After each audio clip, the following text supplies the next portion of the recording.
Bonjour à tous, on se retrouve aujourd'hui pour que je vous présente une nouvelle pierre qu'on appelle l'hématite. Voilà, je me fais pas beaucoup de vidéos de pierres, donc je me suis dit je vais reprendre un petit peu.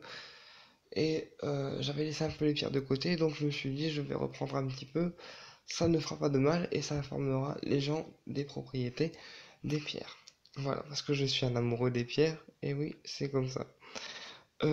Donc aujourd'hui on va s'intéresser à l'hématite. Donc l'hématite, on l'utilise quand on a du mal à atteindre un projet personnel. Quand on a un objectif qu'on s'est fixé et qu'on a du mal à l'atteindre, on porte une hématite pour ne pas perdre de vue euh, les objectifs qu'on s'est fixés et le but à atteindre pour y arriver, bien sûr. L'hématite, elle va jouer aussi le rôle de purificateur de sang.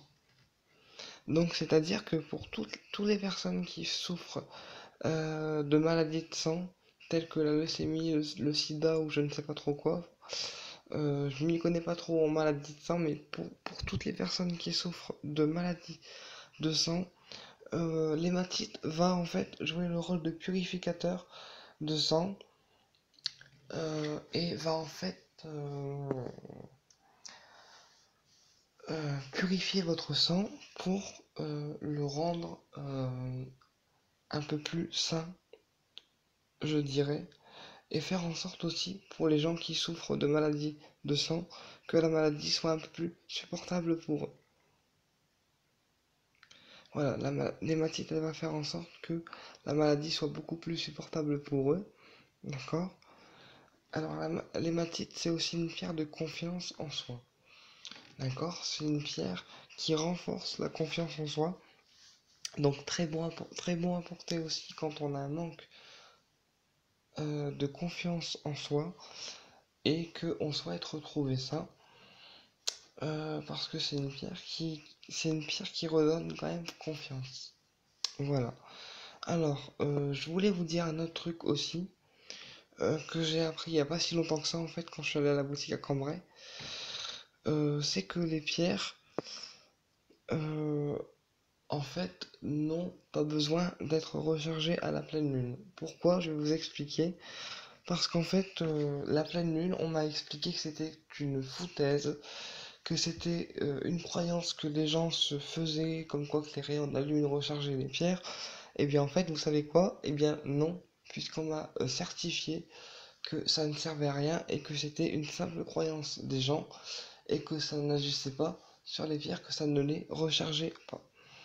Voilà, donc le meilleur moyen de les recharger, c'est de s'acheter une pointe de cristal de roche ou alors un bloc de cristal de roche comme j'ai là en fait, je vais vous montrer. Voilà, alors je vais voir un petit peu. Voilà, en fait, voilà. Le meilleur moyen de recharger vos pierres, c'est de vous acheter un cristal de roche comme ça et vous posez la pierre en fait dessus. Voilà, pour que pour que la pierre retrouve donc en fait son énergie, hein. Hop, je pose le cristal, voilà. Donc en fait le meilleur moyen c'est ça, c'est de recharger la pierre sur un cristal de roche ou alors encore pour les gens qui ont une géode de cristal, c'est encore mieux, ou alors un amas de quartz. Mais la pleine lune, vous pouvez oublier, hein. Voilà. Je voulais vous faire partager ça parce que je me suis dit, il y a beaucoup de gens qui croient que la pleine lune, ça recharge les pierres. Et ben en fait, non, pas du tout. Donc je me suis dit que j'allais le faire partager. Voilà. Après, ceux qui croient que la pleine lune, ça recharge les pierres, bien, eh bien faites comme vous croyez, vous. Suivez votre cœur, mais moi personnellement, je sais que la pleine lune, ça recharge rien en fait, finalement. Voilà, j'ai mis du temps à m'en rendre compte, mais ouais, non. Voilà. Donc j'espère que cette vidéo vous aura plu et vous dis à très bientôt. Et n'hésitez pas à vous abonner à ma chaîne. Et j'embrasse tous mes abonnés au passage.